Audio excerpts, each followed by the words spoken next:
Alors, mais il y a d'autres possibilités, il y a d'autres combinaisons.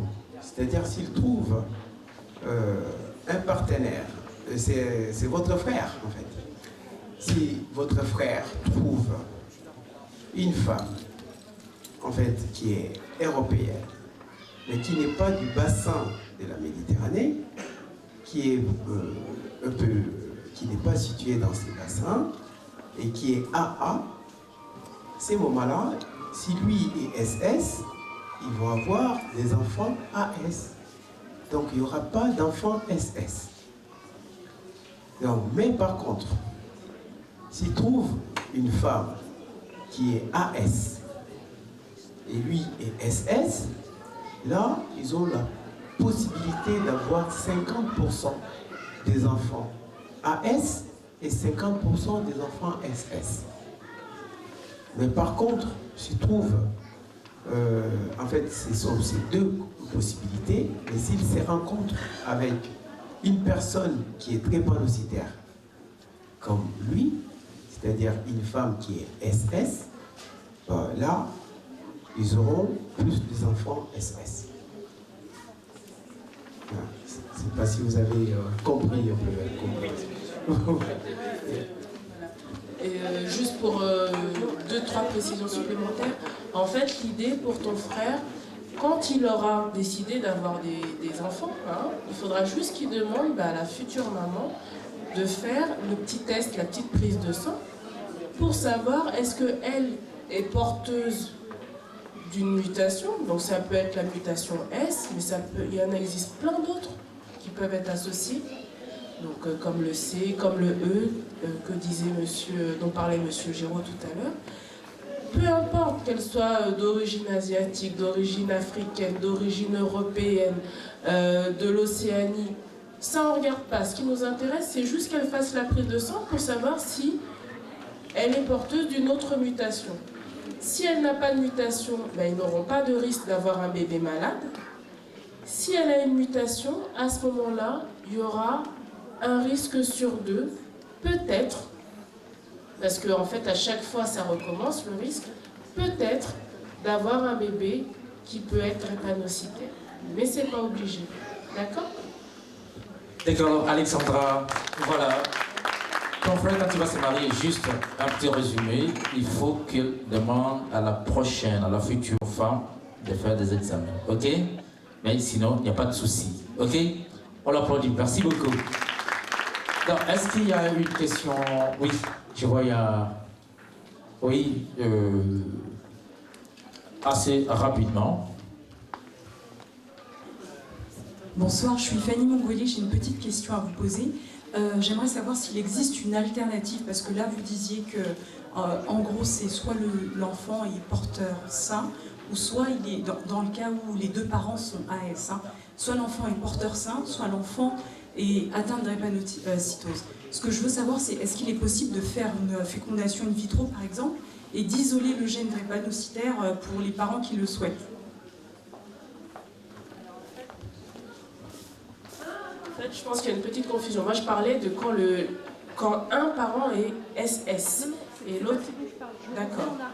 Alors, donc en fait, il y a 3 possibilités. Quand il y a 2 personnes hétérozygotes, AS et AS ou AS A autre chose, il y a 3 combinaisons possibles. Soit l'enfant va être AA, donc porteur d'aucune mutation, soit il va être porteur sain, comme les parents, soit effectivement il y a un risque sur 4 pour qu'il soit drépanocytaire. Après, en fait, là, vous, ce que vous décrivez, c'est le diagnostic préimplantatoire, en fait. C'est ça? Oui. Le diagnostic préimplantatoire, c'est quelque chose de très, très, très particulier qui ne peut pas être proposé comme ça en première intention à un couple qui arrive, qui n'a pas du tout d'enfant, mais dont on sait que c'est un couple AS-AS, par exemple. On ne peut pas leur proposer comme ça en première intention de faire un diagnostic préimplantatoire. Parce que les délais sont beaucoup trop longs. D'accord? Donc en fait, déjà pour une famille où il y a déjà un enfant qui est malade, où il y a déjà un enfant drépanocytaire, le délai il va être de quelques années. D'accord? En sachant que là, je vous parle de la drépanocytose, mais il y a plein d'autres maladies pour lesquelles on peut demander un diagnostic préimplantatoire. Mais comme c'est des techniques très compliquées à mettre en place et qu'il y a très peu d'équipes en France qui sont habilitées à le faire, eh ben, les listes d'attente, eh ben, ça va sur 1 an, 2 ans, 3 ans. Ça dépend du site où on est inscrit. Ça existe, mais ce n'est pas proposé en première intention à tous les couples à risque. Merci beaucoup. D'ailleurs, pour vous appuyer, on a suivi les témoignages de Madame Balaba. Donc on peut être aussi dans cette situation où on est presque à 100% sûr qu'on aura des enfants AS, mais qui, après les examens, on a un résultat contraire. Donc vous avez vécu les témoignages de la dame qui vient de partir. Avant que je demande aux membres de l'association qui vont être présentés par Madame la Présidente, je ne sais pas, on va prendre 2 petites questions dans la salle parce que j'ai vu 2 personnes qui avaient 2 questions posées. Oui, on a donné la parole aux femmes, on donne la parole aux hommes. Merci beaucoup. Je m'appelle Baudouin Boloko. Ma question s'adresse au triumvirat de médecins qui est devant nous. J'ai un ami qui a un cas pareil, ou qui avait. Il avait un enfant malade, il était étudiant à Bruxelles. Et il m'a dit, quand on a fait les examens, on s'est rendu compte que l'enfant était malade. On a dû procéder par une ablation de sa moelle épinière. La question est la suivante. Est-ce par cette ablation, que s'est-il passé? Est-ce était une élimination radicale de son cas? Professeur Giraud. La réponse va être longue, parce que je voudrais essayer d'être clair et répondre correctement à la question qui m'a été posée. Il faut savoir que les globules rouges qui circulent dans notre sang sont fabriqués par notre moelle osseuse, non pas par la moelle épinière. La moelle épinière, c'est les nerfs qui sont dans le dos, mais c'est le même mot, moelle, mais c'est la moelle osseuse, c'est donc tous les os que nous avons dans notre corps, et les globules rouges qui circulent dans notre sang sont donc fabriqués par nos os, par notre moelle osseuse. Il y a donc des cellules dans notre moelle osseuse qu'on appelle des cellules souches, parce qu'à partir d'une cellule, il va y avoir des millions, des milliards de cellules, de globules rouges qui vont circuler dans notre sang. Or, effectivement, ce sont ces cellules qui vont être A ou A ou S ou S ou S. Et quand on veut supprimer ces cellules chez les sujets SS pour mettre une cellule qui va fabriquer du sang AA ou du sang AS, il faut supprimer toutes les cellules qui fabriquent le sang chez quelqu'un pour les remplacer avec les cellules d'un frère ou d'une sœur et qui est compatible. Je vais expliquer ce terme compatible. Donc, on peut faire ce qu'on appelle une greffe de moelle osseuse chez un malade, ce qui consiste à détruire sa propre moelle qui fait des globules rouges SS pour mettre à la place des cellules souches d'un frère ou d'une sœur, qui n'est pas SS, mais bien entendu, qui sera AA ou qui sera S. On recueille donc ces cellules à partir de ponctions osseuses, c'est ce qu'on appelle le donneur, c'est une sorte de don de sang un peu particulier. D'accord ? Et ce don de moelle, on va l'appeler un don de moelle, va être perfusé au sujet qui va les recevoir après qu'on ait détruit ces cellules propres à lui. Et les cellules souches donc, du frère ou de la sœur vont se remettre dans la moelle osseuse du malade à traiter, et à ce moment-là, elles vont se redévelopper, et le sang qui va circuler sera le sang identique à celui du frère et de la sœur, ce sera AA ou AS, donc il n'y aura plus de cellules SS. Donc c'est ce qu'on appelle une greffe de moelle osseuse, et c'est un acte qui nécessite d'une part d'avoir un frère ou une sœur qui ait le même groupe de moelle. Je simplifie en parlant de groupe de moelle, et ce qui n'est pas évident, et dans les fratries de 2 à 6 enfants, ça se ça se présente une fois sur 6. Donc c'est pas comme les groupes de sang, c'est plus compliqué que ça. Donc il faut trouver ce qu'on appelle un frère ou une sœur qui soit compatible et qui puisse être donneur. Donc, et on ne peut pas le faire avec des personnes étrangères à la famille, vous voyez. Donc ça doit être, c'est réservé au noyau familial. Et ça c'est la première chose. La deuxième chose, c'est qu'il faut savoir que c'est un acte dangereux. C'est un acte dangereux parce que avant de transfuser les cellules souches du frère ou de la sœur, il faut détruire la moelle osseuse. Et ça se fait avec ce qu'on appelle une chimiothérapie, des médicaments qui détruisent toute la moelle osseuse et qui rend le sujet, quand il n'a plus de sa propre moelle, qui le rend très fragile à l'égard des saignements, à l'égard des infections. Et disons-le clairement, c'est un acte qui peut mettre en jeu la vie du patient. Et tous les centres qui font ça, eh bien, déplorent des décès au moment où ils font cet acte majeur. Alors, cela étant dit, c'est effectivement la seule façon de guérir la maladie drépanocytaire. J'ai dit tout à l'heure qu'on ne pouvait pas guérir la drépanocytose, c'est vrai, sauf quand on fait une greffe de moelle osseuse, mais avec deux conditions. Premièrement, avoir un frère ou une sœur qui soit compatible. S'il n'y a pas, on n'en parle même pas. Et deuxièmement, c'est accepter le risque, effectivement, de mettre en jeu la vie d'un patient, alors que si on ne fait pas cette greffe, on sait que les thérapeutiques usuelles ne guérissent pas la maladie, mais qui permettent quand même aux patients de vivre normale. Donc il y a pour ce qu'on appelle les familles et les médecins un dilemme. Est-ce qu'on prend le risque de la greffe de moelle osseuse ou est-ce qu'on ne le prend pas? Et pour donner des chiffres, pour dire que c'est des choses qui se font, mais il est en France chaque année 450 enfants atteints par la maladie drépanocytaire. Il y a 100 000 malades aux États-Unis et il en est chaque année probablement autour de 800 à 1000. En Afrique, il est des dizaines de milliers d'enfants drépanocytaires chaque année. Et dans le monde entier, depuis qu'on fait ces fameuses greffes de moelle osseuse, on n'en a pas fait plus de 300. Ce qui donne la proportion de malades qui ont pu bénéficier d'une greffe par rapport au nombre très important de malades qui vivent avec ce qu'on va appeler les traitements conventionnels.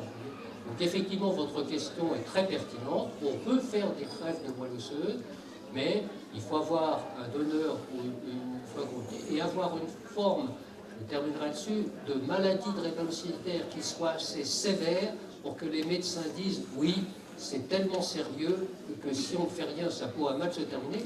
Donc on va prendre le risque de la greffe, quitte à mettre en jeu les jours du patient qu'on va greffer, parce qu'on sait que ces jours sont mis en jeu par la maladie elle-même. J'ai été clair, on a...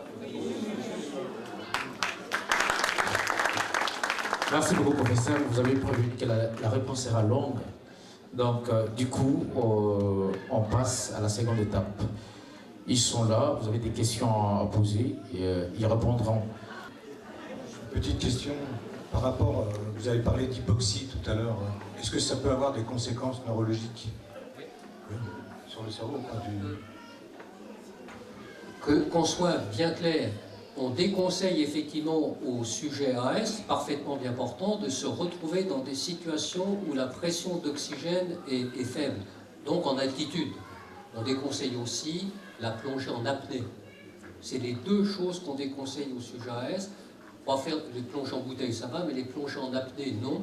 Et l'alpinisme au-delà de 3000 mètres, on déconseille parce qu'il y a des pressions basses d'oxygène et qui peuvent provoquer des complications chez les sujets drépanocytaires.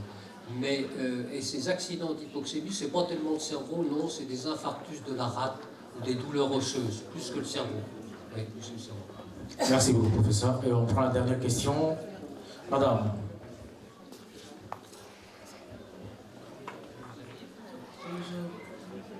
C'est Madame David. Hein.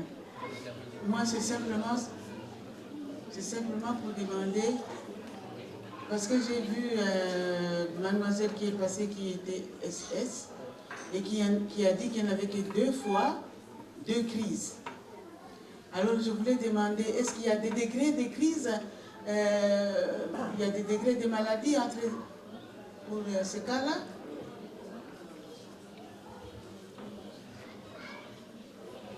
Professeur, est-ce qu'il y a le degré de maladie quand on sait qu'Aïda, que vous avez suivi, n'a fait que des crises?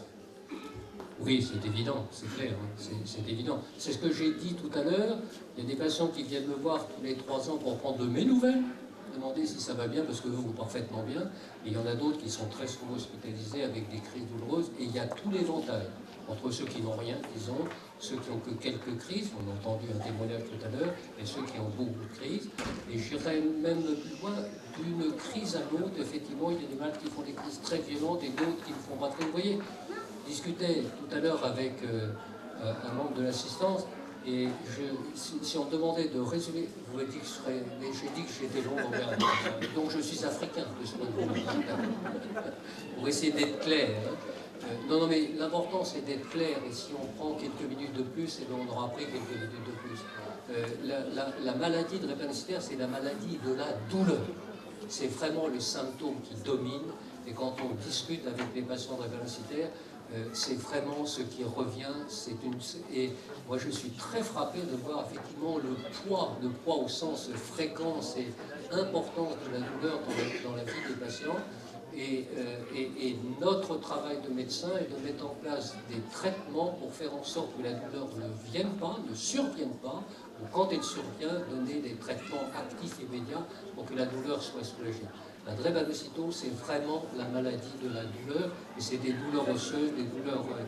C'est pas la petite douleur qui dit tiens j'ai un peu mal à la cheville, hein. C'est pas ça.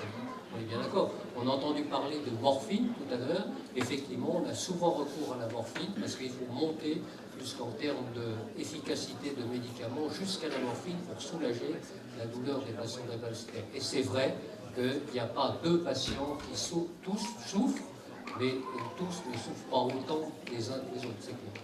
Vous avez complètement raison.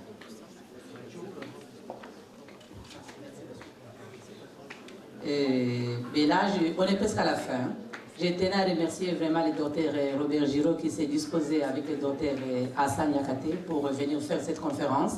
Parce que, comme on a dit, c'est une maladie qui reste encore connue et méconnue. Et les gens, des fois, se posent des questions, ne savent pas c'est quoi.